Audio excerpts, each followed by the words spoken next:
महाराज जी चींटी बहुत परेशान करती है, मुनिराज आरिकाओं को भी परेशान करती है, हमें भी परेशान करती है, शरीर के ऊपर चढ़ जाती है और काटती है, सहन नहीं होता। ऐसा हमारा कौन सा कर्म का होता है? और जंगलों में उनके रहने के स्थान पर लोग आटा शक्कर डालकर धर्म कर रहे हैं, तो क्या ये उचित है? पहली बात तो आपने भी चींटी बनकर दुनिया को परेशान किया, इसलिए वो तुम्हें कर रही है। और दूसरी बात है कि चींटी जो है वह अपने आप में भोजन खोजती है, और आटा यदि आदि करुणा दया दृष्टि से डालते हैं तो कोई बाधा नहीं, इन जीवों को खिलाने में करुणा दान की स्थिति बनती है। पीछे ही यदि चींटी पड़ी रहती है तो तुम्हारा चींटी जाति से बैर है, क्योंकि तुमने कभी चींटी जाति से घृणा की होगी, जैसे अभी कर रहे हो।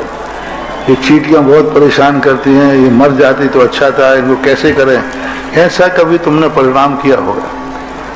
एक आरिका या ब्रह्मचारिणी कोई थी, देखा है हमने, उनको छिपकली काटती थी, छिपकली वाली माता जी कहलाती थी।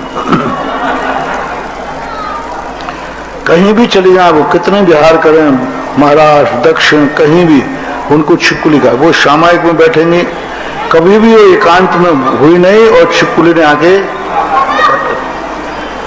और वह छिपकली काटती थी, उसका स्थान काला पड़ जाता था, उनको कुछ होता नहीं था, काटती थी। मैं उस समय अलवर में था, उस समय मेरे पास कोई प्रश्न आया, मैंने कहा नियम से इन्होंने कभी छिपकली जाति से बैर किया होगा, उस जाति से कभी घृणा की होगी, कभी ये कहा होगा ये छिपकली जाति बेकार है, इसको सबको मार डालूं बस चले। तो ऐसा जाति बैर तुम्हारे जीवन में हुआ है, तभी छिपकली, वही छिपकली नहीं होती थी कि मान लो वो कर्नाटक में है तो माता जी ने बिहार किया तो छिपकली ने भी बिहार किया होगा, नहीं, वो छिपकली नहीं, उसका कलर अलग था, उसका शेप अलग था। तो छिपकली जाति से बैर होता है। तो जाति बैर से क्या हो जाता है कि उस शरीर में ऐसा वायरस हो जाता है, खून हो जाता है, जो छिपकलियों को आकर्षित करता है।